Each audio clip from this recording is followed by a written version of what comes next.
Noches. Quería, en nombre de la dirección del museo, darles la bienvenida a los ya amigos del museo de manera formal y también a todos los amigos del museo que nos vemos muy frecuentemente y hoy precisamente con una ocasión extraordinaria. Ya lo presentará Álvaro Cabeza de la Asociación de Amigos del Museo a don Felipe Pereda. Don Felipe Pereda va a aportarnos una visión amplia, una nueva visión sobre algo a lo que afortunadamente o desafortunadamente, según se mire, estamos acostumbrados, como es la figura de Pietro Torrigiano. Va a aportarnos su visión, le va a dar relieve para ver el significado de Pedro Torrigiano en la historia de la escultura en Sevilla. Sin más, agradeciéndole su presencia, pidiéndole disculpas por lo reducido de nuestro espacio, que por otro lado también nos lleva a la posibilidad de estar cerca de esas esculturas que en parte van a ser objeto de la disertación, y también rogarles que tengan cautela con las obras que están en las paredes a nuestro lado.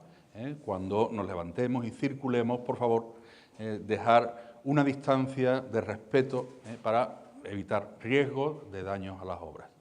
Sin más, agradeciéndole su presencia de nuevo, le dejo con don Álvaro Cabeza.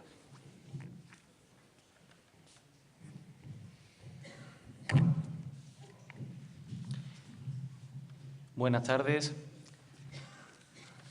Quería comenzar dando las gracias y saludando a los conservadores y profesionales de este museo, a los socios de la Asociación de Amigos del Museo de Bellas Artes de Sevilla, señoras y señores.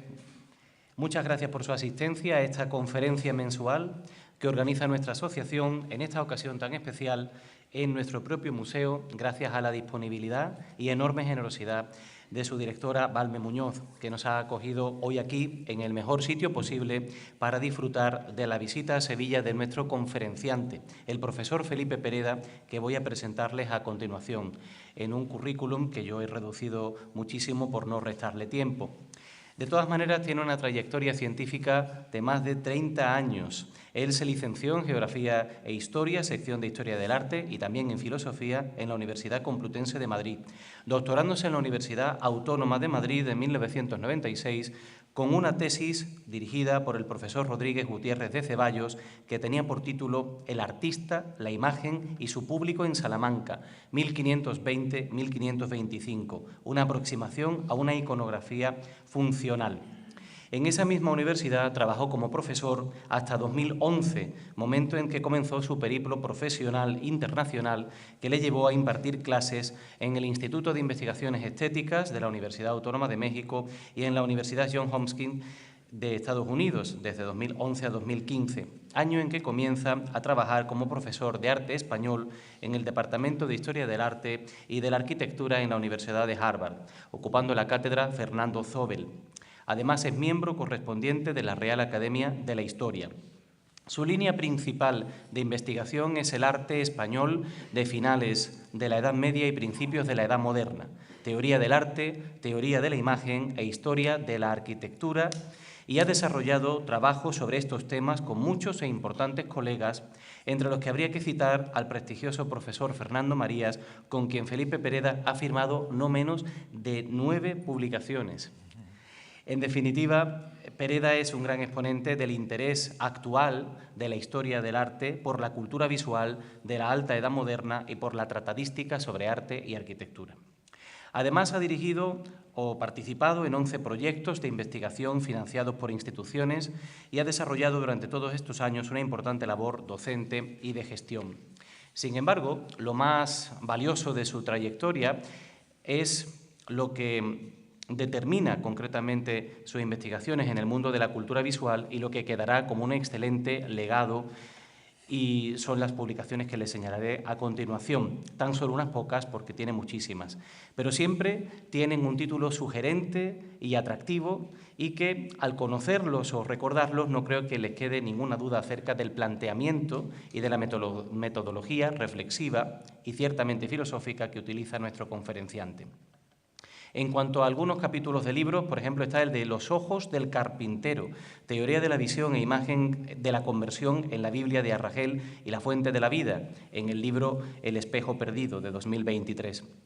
Divinos pechos como cántaros, estética, política y género de las imágenes del barroco español, en De sangre y leche, raza y religión en el mundo ibérico moderno, de 2021. Luis de Morales, pintor divino, en El Divino Morales 2015. La morada del salvaje, la fachada selvática del Colegio de San Gregorio y sus contextos en los últimos arquitectos del gótico, de 2010. Publicando todo, Majestad, Ingenio y Grandeza, Velázquez y el programa decorativo del Salón de los Espejos con Ángela Terido Fernández en el Simposio Internacional Velázquez del año 1999. Y después muchísimos artículos en revistas científicas, entre las más prestigiosas de las españolas, en Goya, en Espacio, Tiempo y Forma, en el Anuario del Departamento de Historia y Teoría del Arte, Archivo Español de Arte, Reales Sitios, Boletín del Seminario de Estudios de Arte de Valladolid y también en muchas extranjeras como la estadounidense Art Bulletin, la francesa Perspective, la italiana Annali di Arquitectura. Pertenece a varios consejos asesores de revistas científicas y ha sido también comisario de exposiciones, algunas de las que destaco son la que comisarió con Fernando Marías en el año 2000 en el Hospital Real de Granada, Carlos V, Armas y Letras, o una más reciente sobre Fernando Zobel en el Museo del Prado. En cuanto a los libros, pues tenemos el famoso Crimen e Ilusión, El arte de la verdad en el siglo de oro, publicado por Marcial Pons en 2017, una monografía que, según el propio Fernando Marías, ensancha nuestro campo y nuestra mirada y reúne en sorprendente grado de riqueza, erudición, sofisticación y complejidad a partir de una excepcional multiplicidad de saberes historiográficos, filosóficos, antropológicos y teológicos. Después también estaría Las imágenes de la discordia, política y poética de la imagen sagrada en la España del 400, Marcial Pons, 2007. Y su último libro, El escultor errante, Fortunas y adversidades de Pietro Torrillano, y de cuyo contenido nos va a hablar hoy aquí, que ha sido publicado este mismo año de 2024, inaugurando la colección de artes de Ediciones Complutense.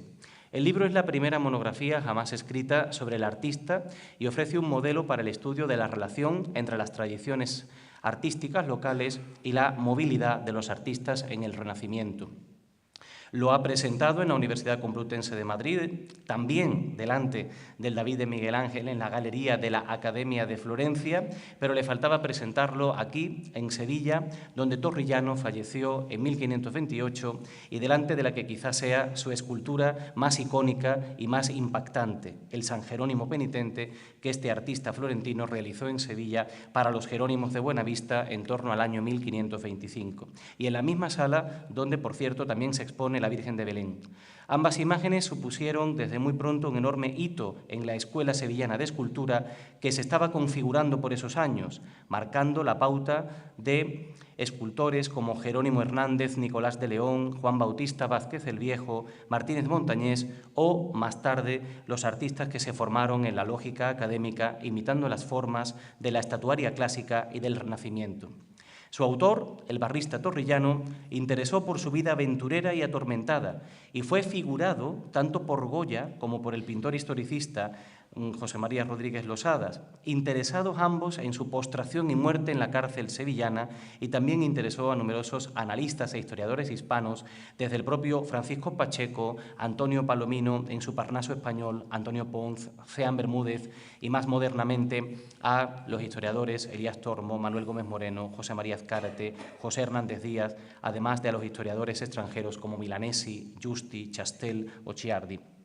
En palabras del propio Pereda, la imagen de Torrillano nos llega hoy tan tenue como borrosa, pero hay que pensar que ese conocimiento e importancia de su estancia en Sevilla entre 1522 y 1528 se perdería en algún momento o, más bien, permanecería dormido y latente hasta el punto de que en el año 1859 se rotuló con su nombre, con su apellido castellanizado, Torrigiano, la antigua calle Hornos, junto a la Resolana de la Macarena, por creerse erróneamente que era el autor de varios relieves del vecino Hospital de la Sangre y por la mencionada vinculación con el monasterio de San Jerónimo al que se llegaría transitando por la mencionada calzada.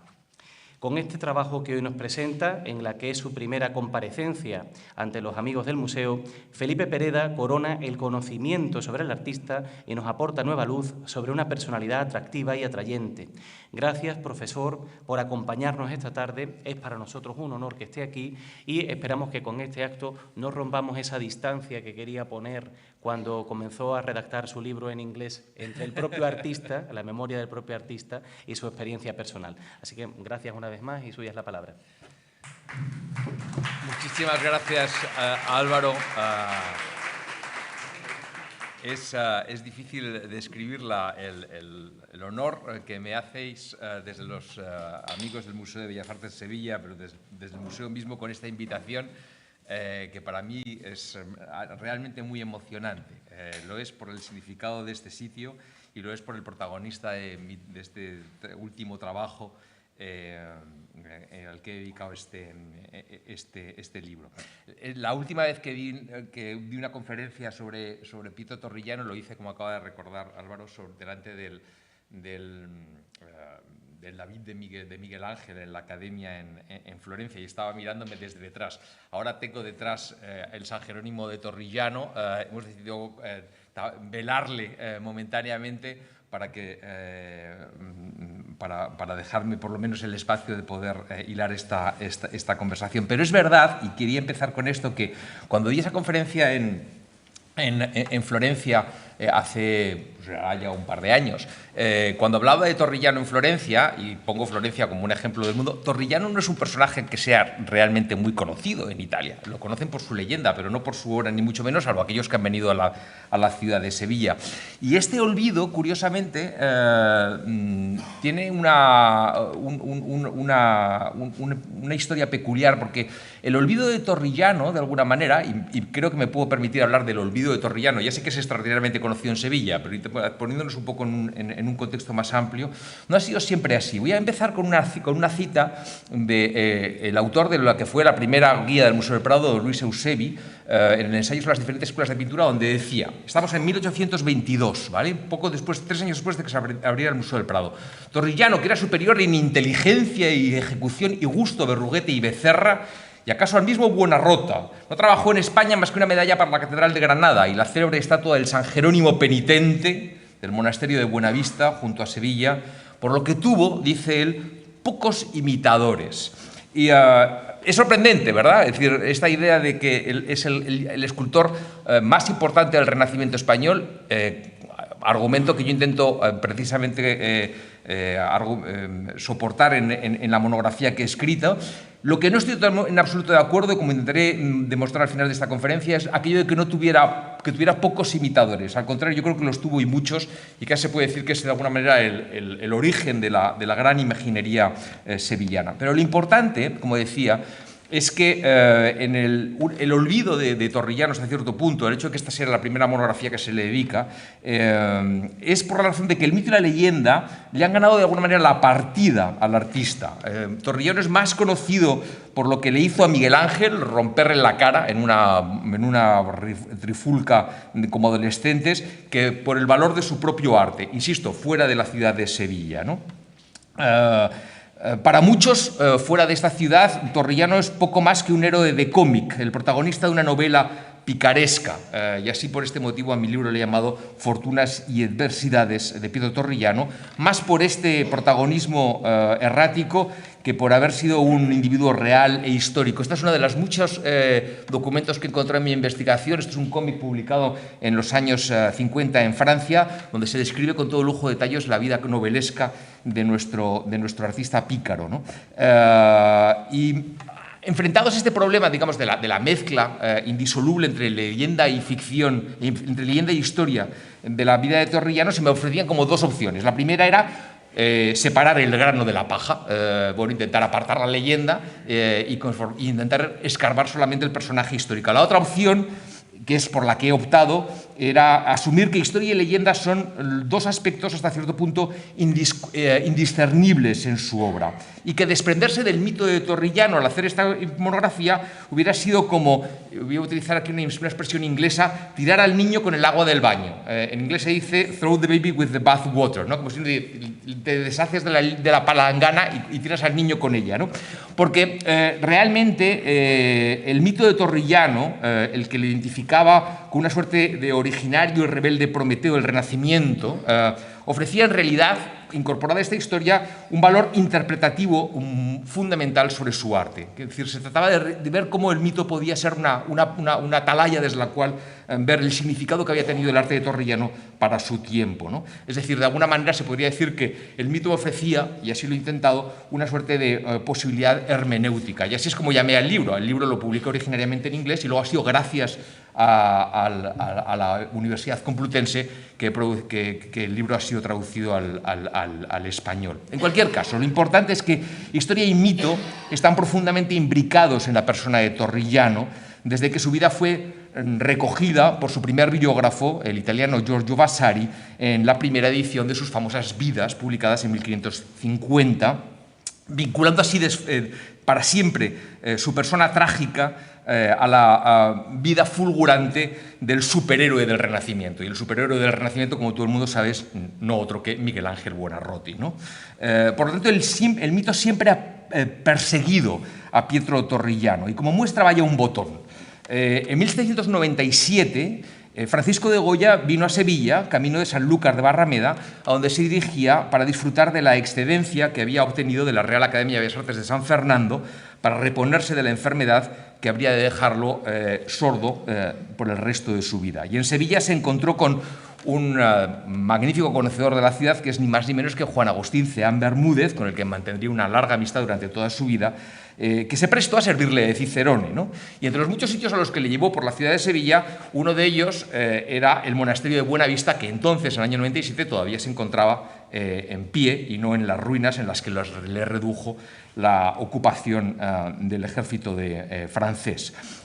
Y cuando fueron a ella, se encontraron el San Jerónimo, que estaba en una de las capillas, y estaba colocado en un pedestal en una de las capillas del presbiterio, en la capilla norte, a una cierta altura y, por lo tanto, pero colocada de tal manera que era posible rodearla. Los dibujos que estoy mostrando son los dibujos que ha realizado Carlos Plaza y Juan José Miguel Sambucetti, uno de los cuales publico en el libro. Los demás no me consta que los hayan llegado a publicar. Y aquí están los dos completos. Se puede ver cómo, consultando las fuentes de la época, han visto que efectivamente la imagen se podría rodear, pero uno entraría como una especie como de pequeña escenografía, ¿no? Donde estaría como compartiendo ese espacio cavernoso con San Jerónimo. Y lo sabemos, además, porque hay visitantes que visitaron el monasterio en el siglo XVIII y que así os lo cuentan, como por ejemplo Lady Holland, que nos dice que efectivamente estaba, y ahí se pequeña un poco en gris, han marcado esa especie de entorno subterráneo donde uno llegaría encogido, me imagino, de admiración, pero también de terror, para contemplar la imagen. Y nos dice Juan Agustín Ceán Bermúdez que Goya quedó totalmente fascinado por aquello. Tanto es así que se subió, encaramó al pedestal en el que la escultura estaba para poderla observar y mirarla a la cara con una extraordinaria atención. Al día siguiente, Goya le pidió a Ceán Bermúdez que le llevara de nuevo, volvió y se pasó, dice Ceán, más de 1 hora y cuarto mirando la escultura, mirándola a los ojos. Y es muy importante porque el rostro del San Jerónimo, según Vasari, a quien los dos conocían muy bien, Ceán además lo estaba pensando en ilustrar y le había pedido dibujos al propio Francisco de Goya, según nos contaba Vasari, esta era, volveré luego sobre ello, un retrato de un personaje real que habría vivido en Sevilla en la época, un cierto personaje al servicio de la familia italiana de los Botti. Pero lo que me interesa en cualquier caso no es esto. Ellos tienen esta conversación, de la que luego años después da Ceán Bermúdez una pequeña noticia, y llegan a dos conclusiones, ¿vale? Por cierto, este es el maravilloso cuadro que se encuentra en la Norton Simon en Pasadena y que nadie yo creo que se ha dado cuenta, pero es claramente un homenaje que pinta Francisco de Goya después de haber tenido esa especie de revelación delante de la obra del escultor italiano. Y que probablemente en ese fondo de nuevo cavernoso está reproduciendo la manera en la que la escultura se mostraba en aquella época. En cualquier caso, Ceán Bermúdez nos dice lo siguiente, dice, llegaron a la conclusión de que no solamente es la mejor pieza de escultura moderna que hay en España, sino que se duda de la haya mejor en Italia, ¿vale? Esto cuando lo dije en Florencia parece que no gustó mucho. No nos atreveríamos a proferir esta proposición si no la hubiéramos oído de don Francisco de Goya. Esta es la primera cosa a la que llegan Francisco de Goya y don Ceán Bermúdez en esa conversación. La segunda, no menos importante, es que dicen, realmente eso que cuenta Vasari, de que en esa trifulca que tuvo con Miguel Ángel había sido causa de la envidia que tenía Torrillano por Miguel Ángel, dicen, no me lo creo. Realmente tuvo que ser al revés. Diría que ser Miguel Ángel, que además era un poquito más joven que Torrillano, el que hubiera sentido envidia de Torrillano y se hubiera chivado a su protector Lorenzo el Magnífico consiguiendo que lo expulsara de la ciudad, donde empezaría ese itinerario que le llevaría por las tierras de Italia y luego por el resto de Europa, vagando por el resto de su vida. Y que Goya quedó como completamente perturbado por la memoria de Torrillano, lo demuestra que muchos años después, ya cuando el monasterio de Buenavista había sido reducido a ruinas durante los episodios de la Guerra de la Independencia, Goya volviera sobre la memoria de este personaje tan extraño y le dedicaron uno de los dibujos del famoso álbum de la Inquisición, donde comparte páginas con otros de las víctimas de la Inquisición española y con una pequeña leyenda sobre la que volveré al final de esta conferencia. Pero es curioso porque en esos años la memoria, estamos en torno al final del siglo XVIII, comienzos del XIX, la memoria de Torrillano era muy viva en la ciudad, probablemente más viva de lo que lo haya sido nunca. Esta obra que están viendo en la pantalla, no sé si muchos de ustedes la han visto en persona, está en la clausura del monasterio de Santa Paula en Sevilla. La escultura de Torrillano se depositó durante el tiempo en el que la ciudad era víctima del pillaje de las tropas napoleónicas, intentándola salvar de sus captores, y efectivamente así se preservó, nunca salió de la ciudad, y con esa ocasión las monjas de Santa Paula le pidieron a Juan de Astorga que realizara una copia idéntica. Juan de Astorga primero realizó este magnífico modelo, uno de los más bellos que yo haya visto, y luego, acto seguido, que está en una urna dentro de la clausura, y finalmente realizó una copia de tamaño natural que, si no la han visto nunca, realmente merece la pena pedirle a las monjas de Santa Paula que le permitan el acceso, porque es una reconstrucción perfecta e idéntica. Ellas han recreado un espacio bastante peculiar, donde han incluso colocado los exvotos al pie de la escultura, y es una reproducción magnífica. Ahora bien, con esto en mente, ¿no? Dos preguntas fundamentales. ¿Cuál es el crimen que había cometido Pietro Torrillano para que su memoria hubiera sido completamente enterrada, o peor, convertida en una suerte de anécdota para ensalzar la leyenda de su competidor y peor enemigo, Miguel Ángel Buonarroti? Y segundo, ¿quién era realmente este personaje tan peculiar llamado Pietro Torrillano, ¿no? Empiezo por la primera pregunta, muy brevemente, que es el motivo por el que la memoria de Torrillano ha quedado de alguna manera oculta bajo el polvo de la historia. Y la razón, o la culpa, la tiene ni más ni menos que su primer biógrafo, que se llamaba, como he dicho, Giorgio Vasari, que escribe esta colección de vidas de artistas que publica en 2 ediciones entre el año 50 y el año 1568. Y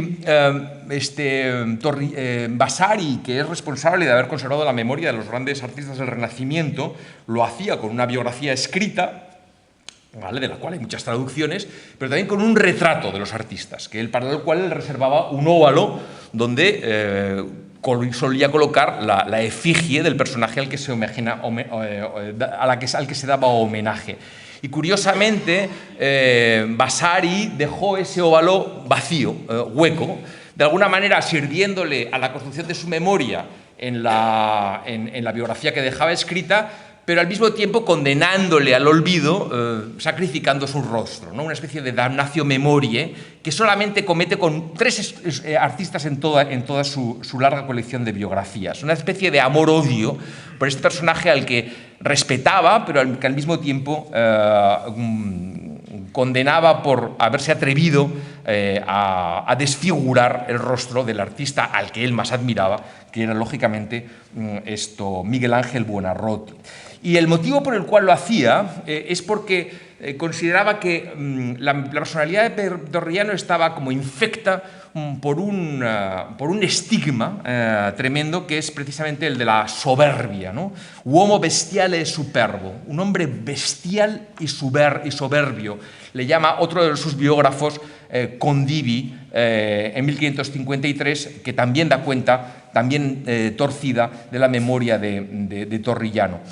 La memoria el rostro de Torrigiano, como he dicho, es un rostro del cual no ha quedado rastro en la historia, y cuando en el año 1794 se hizo la reedición de las vidas de Vasari, el nuevo editor tuvo que inventar un rostro para un personaje que había quedado totalmente desaparecido. Esta es probablemente la edición de Vasari que Ceán Bermúdez y Goya compartieron cuando visitaron el monasterio de Buenavista unos pocos años más tarde. Pero como digo, para Vasari la impronta fundamental era este pecado fundamental de la soberbia. La soberbia, el principio de todos los pecados, según San Agustín. El pecado que llevaría al hombre a rebelarse contra su creador, que curiosamente era aquello que había forjado la personalidad de nuestro artista, ¿no? Grande poder tiene la ira en el espíritu de quien busca con orgullo y arrogancia ganarse una reputación de excelencia en cualquier arte. Cuando ve que en dicha arte se destaca, sin que nadie lo previera, un hombre a quien nadie conocía y que no solo lo iguala, sino que lo supera en gran medida. De tales personas, en verdad, puede decirse que no hay hierro que no fueran capaces de hacer pedazos con su ira. El personaje con el cual se había cruzado Torrigiano era, por supuesto, Miguel Ángel, y la característica que le habría llevado a Torrigiano a enfrentarse a él era su soberbia. En otras palabras, su incapacidad de reconocer la superioridad del maestro al quien admiraba tanto como envidiaba, comparándose, o así lo dramatizaba Vasari, la lucha entre Torrigiano y Miguel Ángel como la lucha entre el creador y su obra, ¿no? Dios y sus criaturas. De hecho, la soberbia había sido desde los orígenes del Renacimiento una de las grandes características que se habían, con las que el Renacimiento había intentado perfilar la personalidad de los artistas, y se encuentra así ni más ni menos que en la Divina Comedia de Dante, o gloriosa vana de la humana cosa, gloriosa cimabue de la pintura, el campo mantener, Giotto ha venido y su fama se ha vuelto sombra oscura.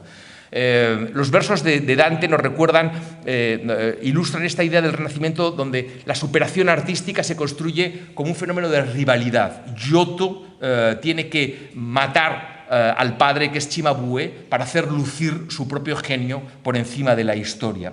Pero la soberbia, al mismo tiempo que ponía en marcha el progreso artístico, también se convertía, como digo, en una especie de estigma cainita que enterraba a los artistas que no superaban esa prueba a ser condenados al olvido. De hecho, en esta imagen maravillosa que probablemente Torrigiano habría visto en Bolonia, la soberbia se muestra como ese hombre que sale del ano de la gran bestia demoníaca, como el principio de todos los pecados. Pero lo interesante es que para Vasari y para el hombre del Renacimiento, la soberbia está unida íntimamente al principio fundamental de la creación artística. De hecho, decía Vasari en las vidas de Vasari, en el proemio de las vidas, que las artes habían empezado como un esfuerzo de soberbia. ¿Cuál?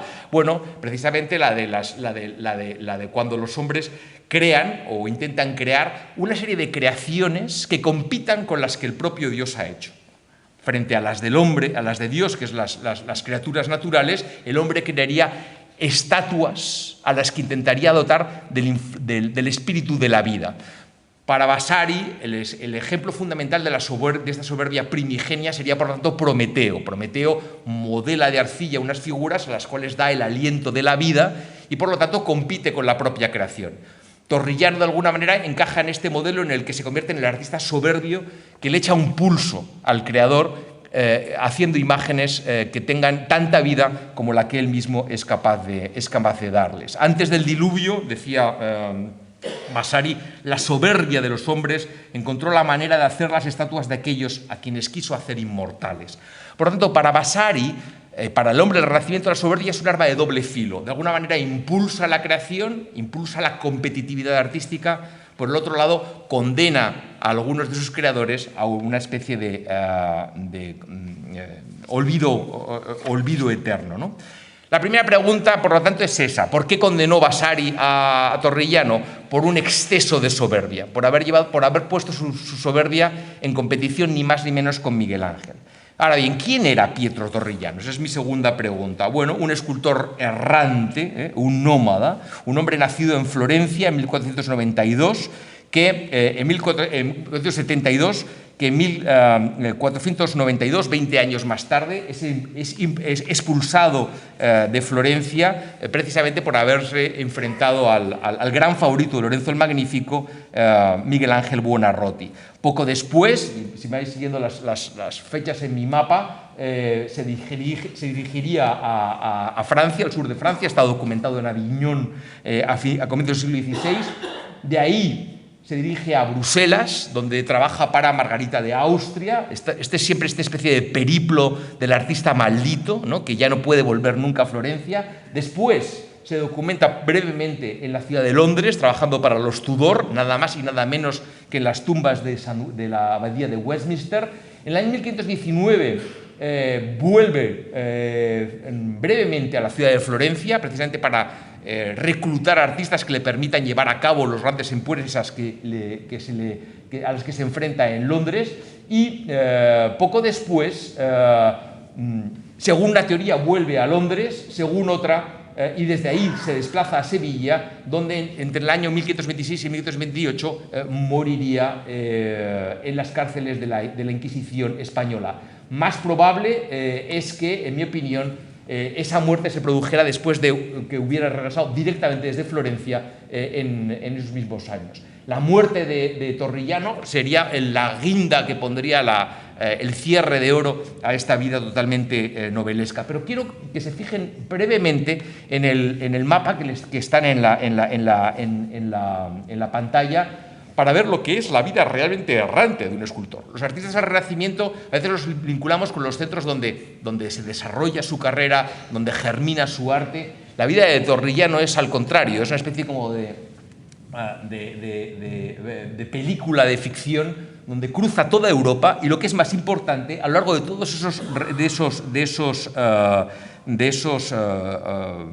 viajes va aproximándose, no aproximándose, sino aprendiendo de las tecnologías artísticas que va descubriendo en cada una de esas ciudades, enriqueciendo su trabajo y proyectando cada vez unas empresas de mayor ambición. Y esto es importante porque lo que ocurre en Sevilla precisamente es que todo ese sabor acumulado durante 30 años de carrera, de viajes interminables cruzándose por toda Europa, es lo que va a traer a Sevilla. Me importa, y lo quiero destacar muy brevemente para los historiadores del arte que hay en la sala, que me imagino que bastantes los hay, porque en estos momentos estamos, la historia del arte está reconsiderando de alguna manera ese modelo de la historia del arte que ha sido hasta hace muy poco el único vigente, que es el de pensar entre el arte en términos de centro y periferia. Entonces, España siempre fue la periferia del Renacimiento italiano y el Renacimiento venía alumbrado desde el otro lado del Mediterráneo. Yo creo que publicaciones como las que les estoy mostrando están empezando a mostrar que el Renacimiento se comprende mejor como un fenómeno de circulación. ¿De circulación por qué? Porque Torrillano no solamente viene a Sevilla a enseñar lo que ha aprendido en estos viajes, sino que también se enriquece de lo que aprende en la ciudad, y su arte se transforma, como se había venido transformando en lo que había aprendido en Flandes, en lo que aprendió en Roma y, por supuesto, en lo que aprendió en Inglaterra, ¿no? Y como digo, la obra de Torrellano es parte de este proceso de continua reinvención. Permitidme que me vaya brevemente sobre la vida de Torrellano. Esta es y lo voy a hacer con el uso de de otro de esos cómics que se publicaron a lo largo del siglo XX, cuando la vida de Torrellano se había deshecho sencillamente en una historia puramente novelesca, y que es este que se publicó en una revista para adolescentes en los años 50, y que empieza precisamente en el momento en el que Torrellano comete este acto casi sacrílego de romperle la nariz a Miguel Ángel Buonarroti. Decía Vasari, porque el cómic no hace otra cosa que ilustrar al propio Vasari, tenía la costumbre de burlarse de todos los que dibujábamos, y como en un día se burlara de mí más allá de lo acostumbrado, cerré la mano y le di un puñetazo en las narices tan fuerte que pude sentir cómo los huesos y los cartílagos se rompían bajo mi puño como si fueran de barquillo, como si fuese stato un cialdone, y mientras él viva seguirá llevando mi marca. Estas son las palabras exactas que en 1519 Torrellano le contó de viva voz a un escultor famoso del Renacimiento, Benvenuto Cellini, y que este contaría en su propia autobiografía, y que es el episodio que el propio Vasari recogía y que aquí vemos ilustrado en el cómic.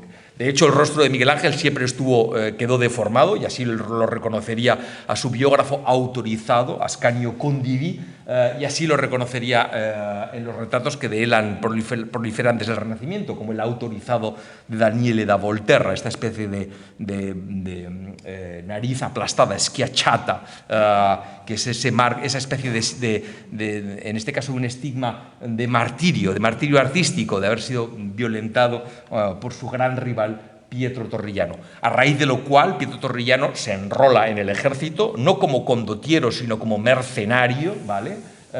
Y se pasa a la vida se pasa varios años circulando de norte a sur por Italia, a veces del lado del ejército de los florentinos, a veces del ejército de los extranjeros, como una persona a buen sueldo, pero en el curso de lo cual nos deja obras tan interesantes como este busto de Santa Fina, en estos pequeños reposos que hace en sus distintas batallas, y que nos muestran una cosa que es muy importante para mí y para el argumento, y creo que es muy importante para la imaginería sevillana.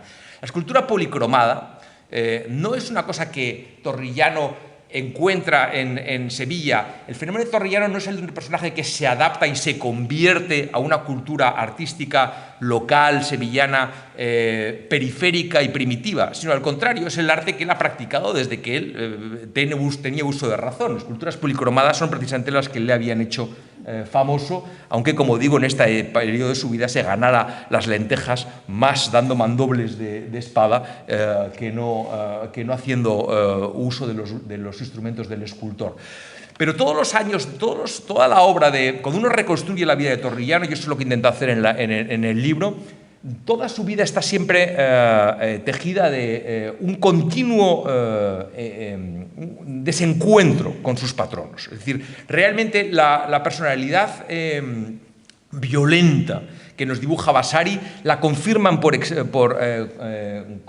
todo lujo de detalles los documentos históricos que nos han aparecido. El más bonito es cuando él realiza esta maravillosa escultura de San Francisco, que está en una de las obras más bellas del Renacimiento florentino, el altar Piccolomini, que él deja inacabado, y cuando el patrono, luego papa, le encarga a un artista que la termine, el artista a quien se la va a encargar la obra que Torrellano ha dejado incompleta es ni más ni menos que su eterno rival Miguel Ángel Buonarroti, le dice: termínala, pero hazlo de tal manera que no quede ni el más mínimo rastro del artista que la empezó. De alguna manera, algo había pasado entre ellos, que le había llegado hasta tal extremo de desencuentro, que quiso crear aquí una especie de nuevo una forma de damnatio memoriae ahora en su propia obra. Y ahí está el San Francisco de Torrellano, remozado o terminado por Miguel Ángel, en uno de los nichos del altar Piccolomini. De aquí se va,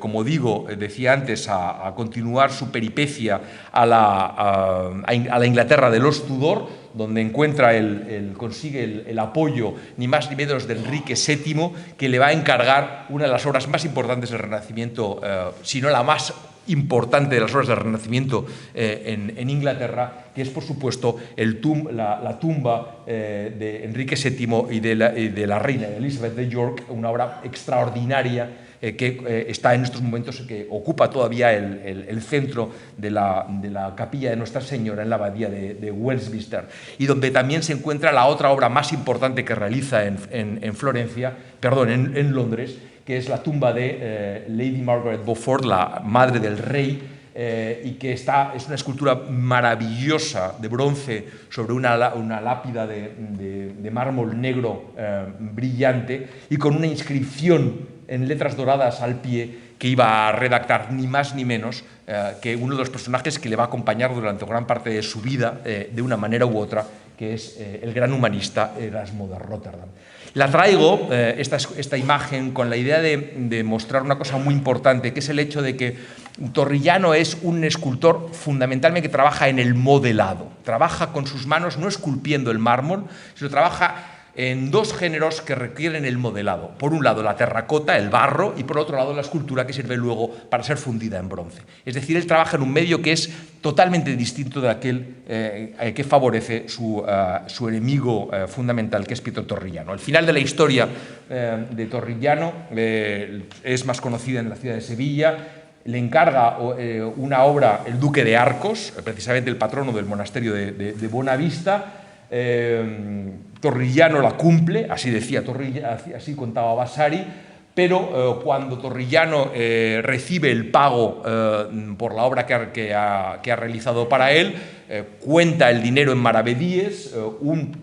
Un amigo suyo, más adiestrado en el cambio de moneda y por lo tanto que llevaba más tiempo en Sevilla, se lo cambia a la moneda que él conocía mejor, y descubre que son apenas 30 ducados, motivo por el cual lo que hace es, lo veréis en la página, en la viñeta superior izquierda, enfurecido, lleno de rabia, la destruye a martillazos, ¿vale? Lo que, sin saber con quién se estaba metiendo, don Rodrigo Ponce de León, el duque de Arcos, no era desde luego una persona a quien uno le pudiera regatear cualquier encargo, le denuncia a la Santa Inquisición, probablemente con un motivo de iconoclastia, y Torrigiano, dice Vasari, acabaría en las cárceles de la Inquisición, donde moriría, y esto es muy importante, de inanición, habiendo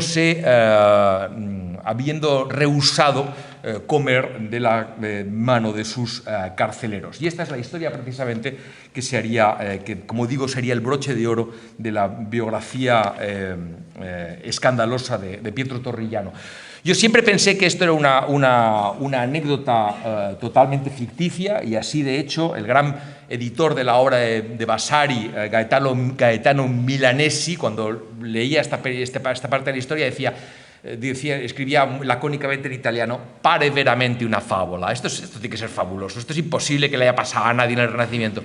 Hasta que un día estaba yo trabajando en el archivo de la Inquisición, donde he pasado muchas horas, en el Archivo Histórico Nacional, y me encontré con un documento que hacía referencia a un cierto maese Pedro Florentín, imaginario, defunto extranjero, cuyas causas penden de este santo oficio. Como el documento se ha perdido, esta es solamente la referencia de la causa que estaba pendiente, no estoy seguro, ni puedo estarlo, de que efectivamente este sea el caso de Pietro Torrigiano, ¿vale? Lo que sí que puedo pensar es que hay indicios ciertos de que Vasari no estaba inventando completamente la leyenda, sino que había un cierto run-run, ¿vale?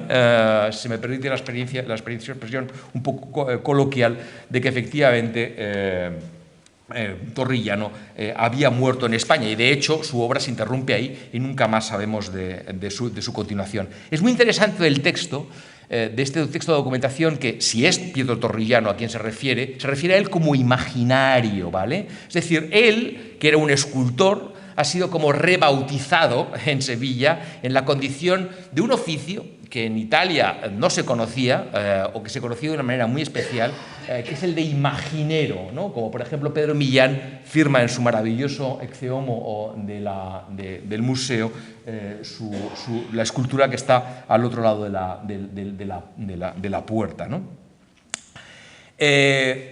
Y aquí viene una pregunta fundamental. Es posible que me pase algunos minutos más de la conferencia, la verdad. Si alguien tiene que salir, no lo tomaré a mal, lo prometo, pero es que si no, no me da tiempo.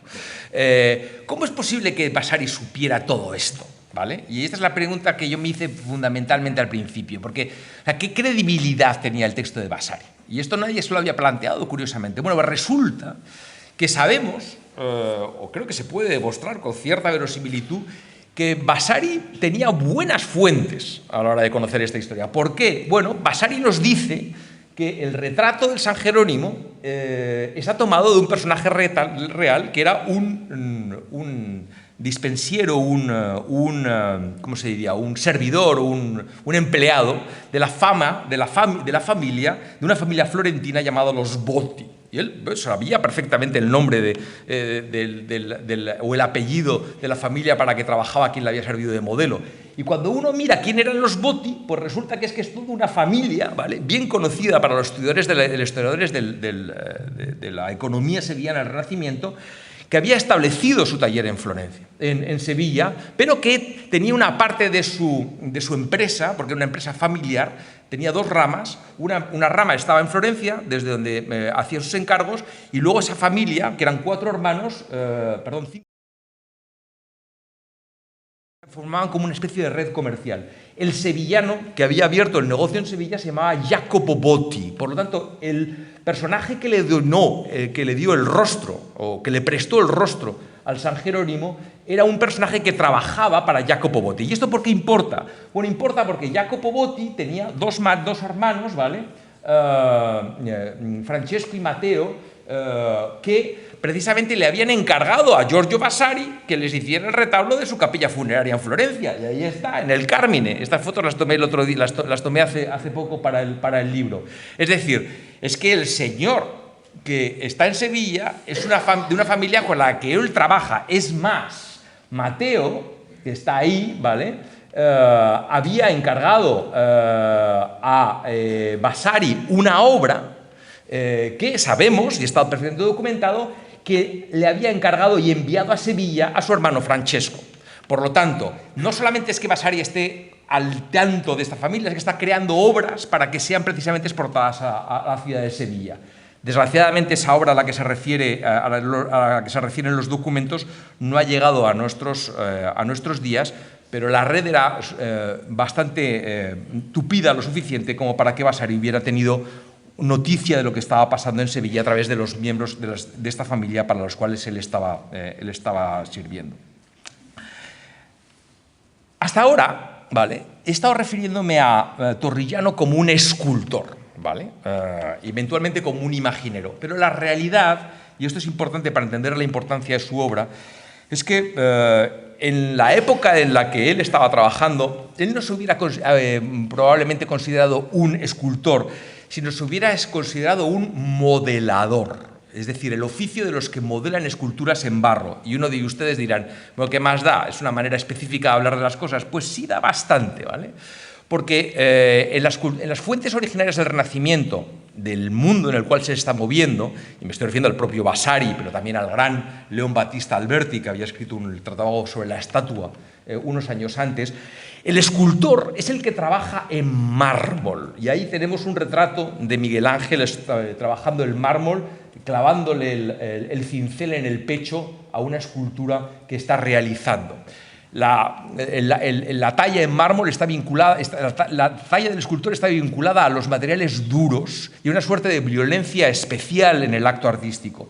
Mientras que los artistas que trabajaban en materiales blandos se llamaban en el Renacimiento, en esta época, luego el término se perderían, modeladores, modelatore. El término griego es el plasticus, la persona que modela, que da vida con sus propias manos. Y lo interesante es que los dos modelos tienen genealogías mitológicas distintas. El escultor se debe fundamentalmente, de ahí es como se está el referente de Miguel Ángel, al gran dios Júpiter, mientras que el modelador se inspira en el modelo mitológico del Prometeo mítico, aquel que, como digo, toma la tierra, con la tierra y con sus propias manos da cuerpo a una figura y luego la encarna con el hálito de vida, que en el caso del escultor es lógicamente la policromía, ¿no? Y ahí tenemos una imagen bellísima de Piero di Cosimo de una suerte de Prometeo dando vida a una escultura. Y esto es importante porque las obras de Torrigiano que él realiza desde que llega a los Países Bajos y después Inglaterra y finalmente en España son las imágenes de un modelador. Él claramente se movía fundamentalmente, el medio en el que él se sentía cómodo era el modelado en barro. Y esto es importante de nuevo porque establece esta tensión fundamental con su contramodelo, que es Miguel Ángel. Miguel Ángel es el escultor en mármol, él es el modelador en barro. De hecho, las primeras esculturas que tenemos documentadas sobre esta obra que realiza desde su llegada a los Países Bajos, cuando está trabajando para Margarita de Austria, le describen como las obras de un creador de figuras o de imágenes en este material único que es la terracota.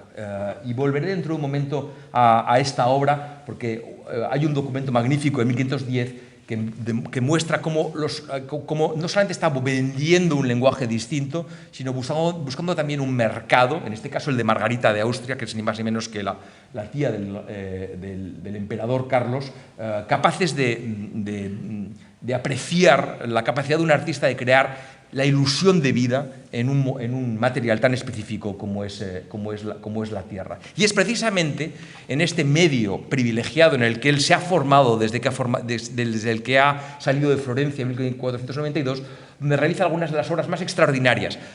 Y estas obras extraordinarias que están viendo son esculturas hechas siempre de barro y luego policromadas. Es decir, cuando llega a Sevilla en 1526 aproximadamente, Torrigiano es un experto en este medio, donde ha realizado pues, la obra de un mercader florentino que está ahí en el Metropolitan, el propio retrato de Enrique VII, que está en el Museo Victoria en Albert, o el que ha sido considerado un retrato del obispo Fischer, pero que yo creo que es un retrato de Erasmo de Rotterdam, a quien sabemos que él conoció y trató en la ciudad de Londres y con el que colaboró en la tumba de Mary Beaufort, que les he mostrado antes. Todas esculturas hechas en barro y luego policromadas. Cuando él llega, por lo tanto, a Sevilla, él encuentra una tradición con la cual él se siente cómodo. Hay precedentes anteriores en este mundo, como las esculturas de Gian Cristoforo Romano, que se encuentran todavía en Florencia, pero donde este lenguaje ha tenido una tradición local prodigiosa desde tiempos de artistas como Lorenzo Mercadante de Bretaña o Miguel Perrín, los grandes escultores que están trabajando en la Catedral de Sevilla. Por lo tanto, es un lenguaje que él domina con extraordinaria maestría y donde él había realizado ya en Inglaterra retratos tan extraordinarios como el que yo he reatribuido a Erasmo de Rotterdam. El Museo Metropolitan todavía no me ha hecho caso en ello, pero yo creo que acabará por hacerlo porque creo que la evidencia es absolutamente aplastante. Pero lo interesante es que estas obras se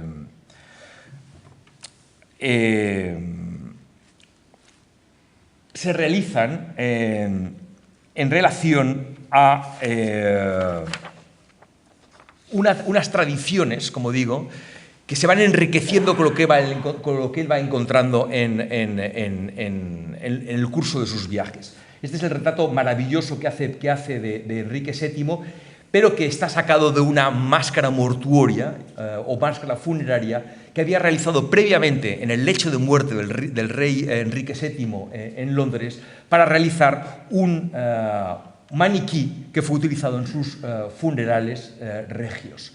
La tradición de realizar funerales regios con efigies que serían procesionadas durante los días próximos a su muerte era una tradición que ya había sido desarrollada en Inglaterra. Estas son fotos que tomé durante la reciente restauración de estas piezas para su exposición en la abadía de Westminster, donde ahora se muestran, pero Torrigiano trajo una técnica nueva, muchísimo más ilusionista, que se había desarrollado años previamente en Florencia y que estaba dedicada a utilizar máscaras mortuorias para los procesos de canonización. El más bonito, el de San Antonino de Florencia, que está aquí, que está sacado, como podéis ver claramente, de la máscara mortuoria que se encuentra en la iglesia de San Marco. Este es el proceso que él introdujo en Florencia, en Londres.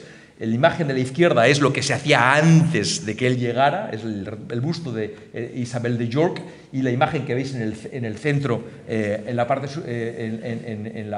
del fondo, es la técnica que él introduce para incrementar la posibilidad del naturalismo, del realismo de las obras inglesas.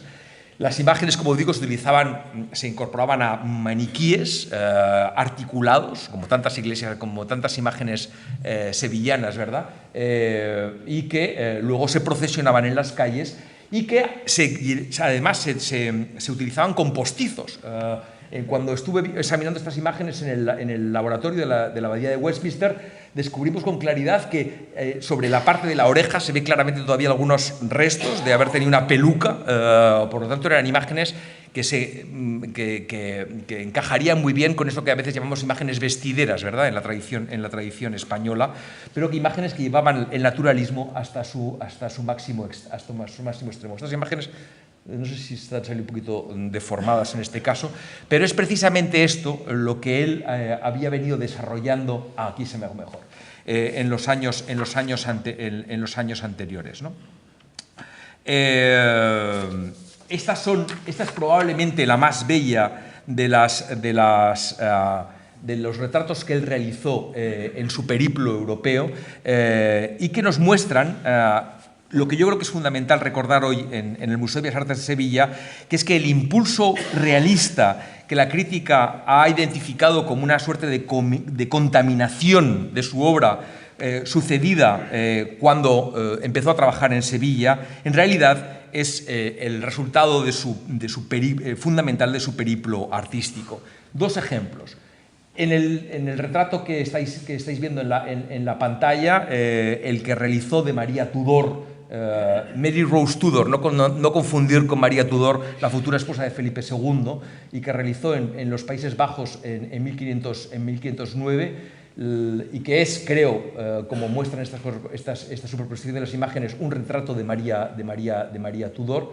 La obra fue realizada con la voluntad de crear una imagen lo más, como digo, naturalista posible. Me estoy liando un poco, pero voy a retomar el hilo.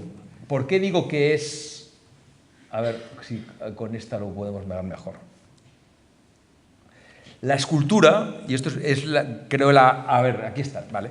Estas dos esculturas, que son, creo que la aportación más importante que hago en el libro al catálogo de la obra de Torrillano, se encontraban en el Museo de Harvard, pero habían sido atribuidas a Pietro Torrillano por primera vez por don Elías Tormo, cuando las vio en una colección francesa, la colección Dreyfus, a comienzos del siglo XX. Las obras estaban totalmente arrumbadas en los almacenes del museo, porque se pensaba que en realidad se trataba de falsos creados en el siglo XIX. Entonces, para poder solventar este problema, había que utilizar varios instrumentos. Uno era la documentación, y resulta por la documentación que sabíamos que en el año 1510 Torrillano había realizado una escultura de María Rose Tudor, que estáis viendo aquí, para Margarita de Austria, cuando ella estaba prometida al archiduque Carlos.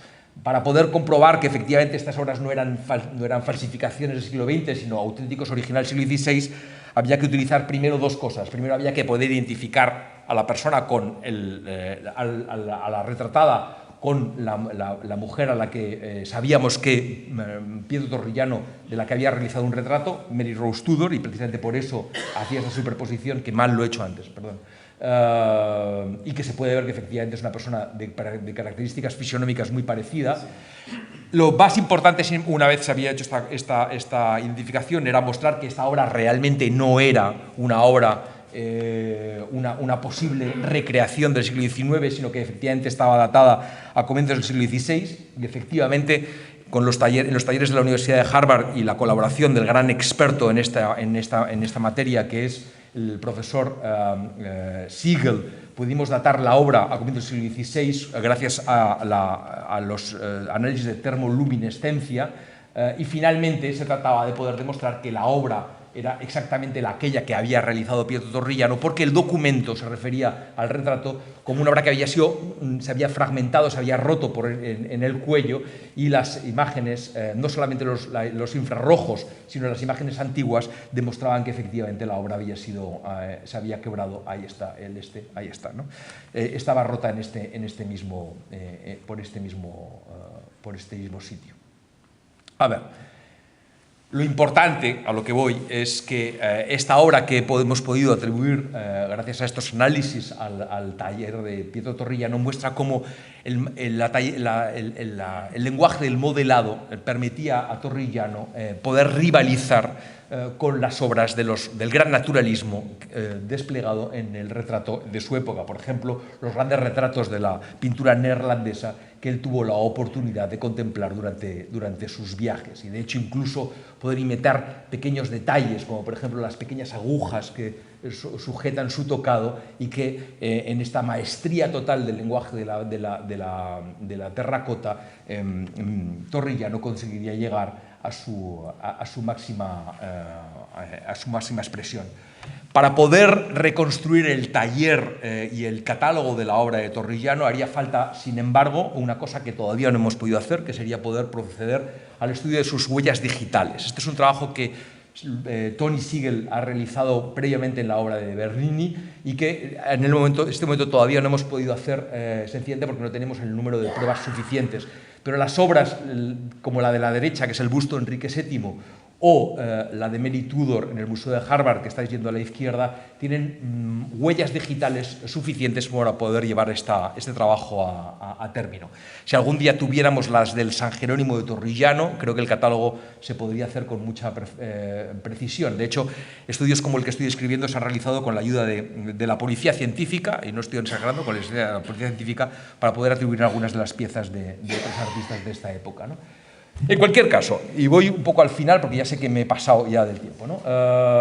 La obra de Torrigiano que realiza en esos años, la obra que él va a llegar a Sevilla, está perfectamente ya construida sobre este expertizaje, este conocimiento que le ha llevado a su perfección en obras como La tumba de John Young. Por eso y que realiza en Londres. Cuando en la exposición del año 2009 de Sacred Made Real, que viajó por todo el mundo, desde Valladolid a Washington y luego a Londres, se mostró el lenguaje de la imaginería policromada como una invención propia sevillana, se estaba pasando por alto el hecho de que este es un lenguaje que en realidad formaba parte del bagaje artístico de Torrigiano, ¿vale? Ya lo había realizado en Florencia, y luego lo había realizado en sus viajes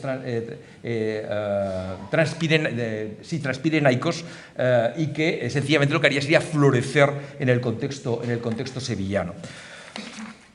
Por lo tanto, conclusión, la obra de Torrigiano en Inglaterra y en los Países Bajos, y luego en Sevilla, depende tanto de una formación originaria en Italia, como de lo aprendido en su encuentro con un contexto local nuevo, con la tradición y con las tecnologías de trabajos que encontró en el curso de sus viajes. Lo importante, en mi opinión, es que el legado de las fortunas y adversidades del escultor errante, lo que el escultor convertido a imaginero trajo a Sevilla, es, por un lado, el resultado de una experiencia acumulada que, por otro lado, se desarrollaría en el encuentro con una tradición local que vería dando desde el siglo XV extraordinarios ejemplos en la imaginería del barro, y en Sevilla, concretamente, los ejemplos que ya he citado antes de Lorenzo Mercadante de Bretaña, de Miguel Perrín o de Pedro Millán.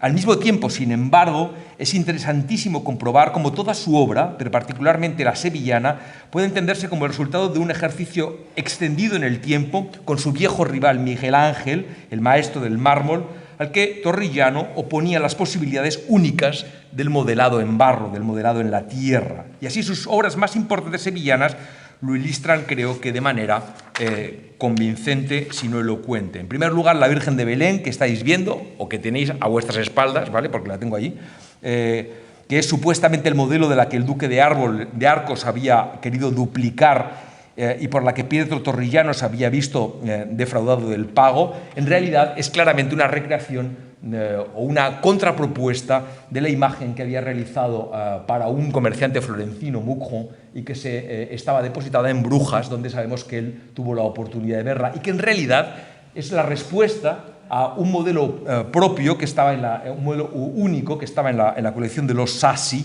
en Roma, y que los dos habían tenido la oportunidad de replicar. Que Torrillano estaba haciendo esta obra en una suerte de competición con Miguel Ángel lo muestra que incluso hay una serie de citas explícitas a la obra, como por ejemplo el pie levantado en un cojín en el caso de Torrillano, en una piedra rocosa en el caso de Miguel Ángel. Pero esta cita a Miguel Ángel muestra al mismo tiempo tres diferencias fundamentales entre las dos obras. Primero, en el medio.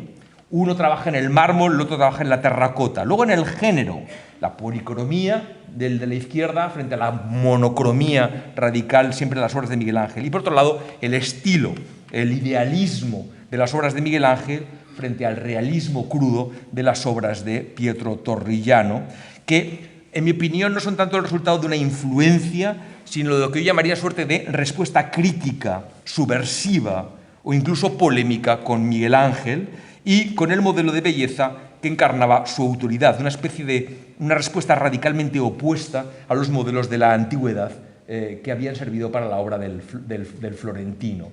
Y este mismo extremo se puede mostrar, me parece, con el San Jerónimo, el máximo ejemplo de la escultura como imaginería, como el arte de hacer imágenes, y sin duda la aportación más importante de la escultura española en general y sevillana en particular a la escultura altomoderna europea. Un itinerario similar al de la Virgen de Belén, como una respuesta a un modelo clásico, es el que, en mi opinión, encierra la genialidad de San Jerónimo.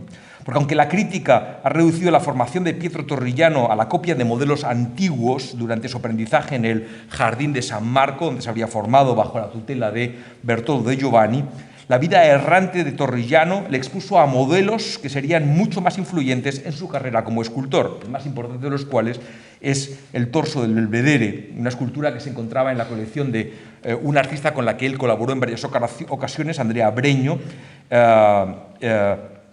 y tanto en Florencia como en Siena. Él era el propietario de esta obra, y creo que es absolutamente indiscutible de que lo que está haciendo con el San Jerónimo es volver a la antigüedad con un esfuerzo no de idealizarla, como había hecho Miguel Ángel, sino al contrario, de traerla a la vida con este medio que él dominaba a la perfección, que era el de la escultura en terracota.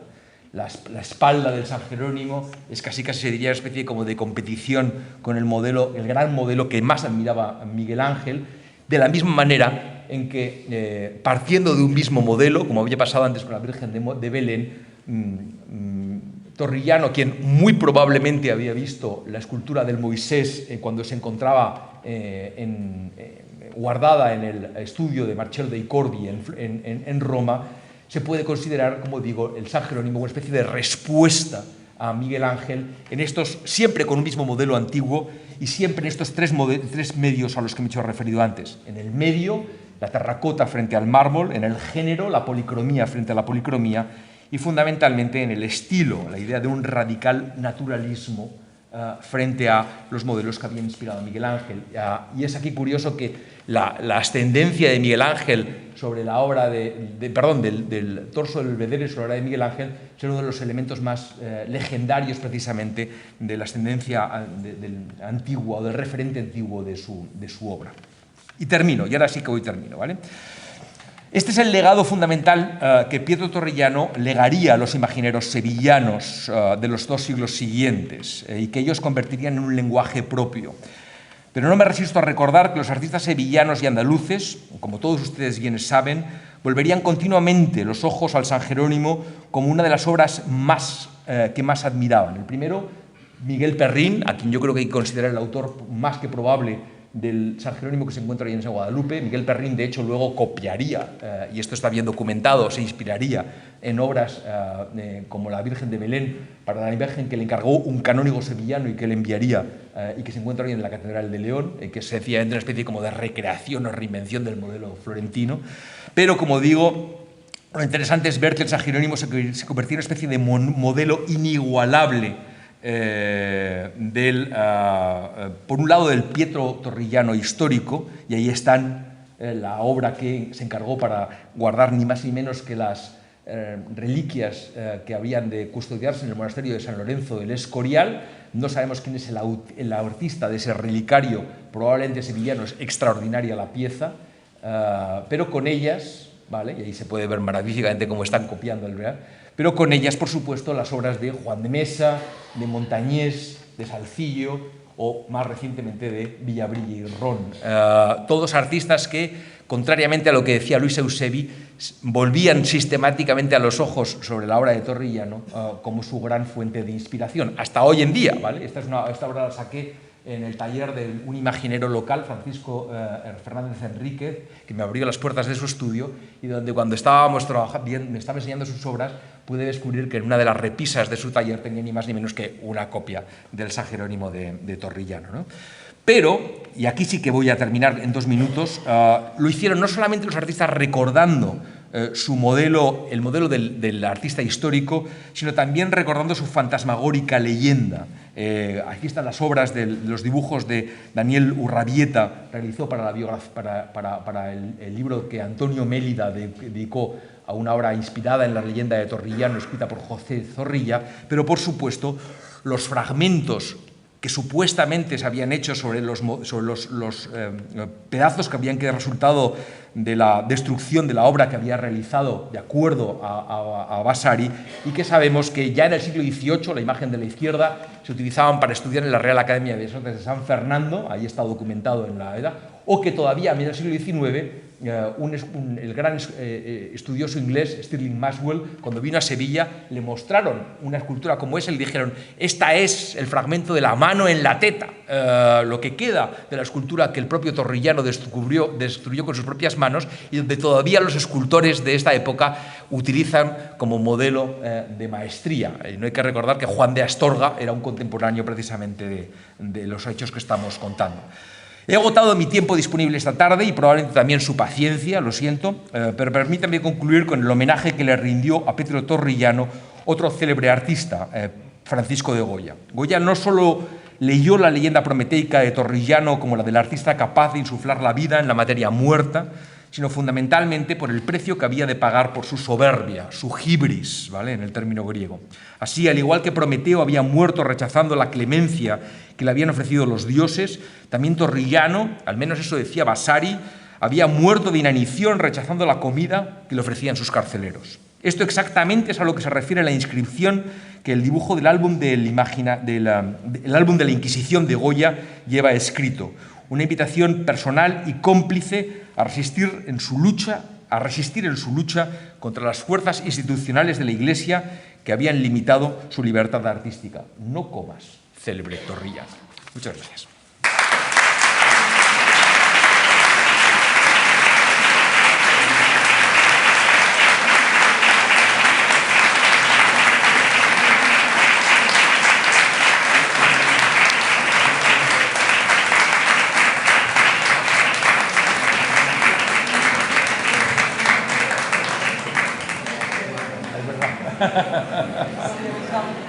Y ahí está por cierto, lo importante de todo esto es que ahí le tiene al protagonista, que es el que merece un aplauso, es don Pietro Torrigiano.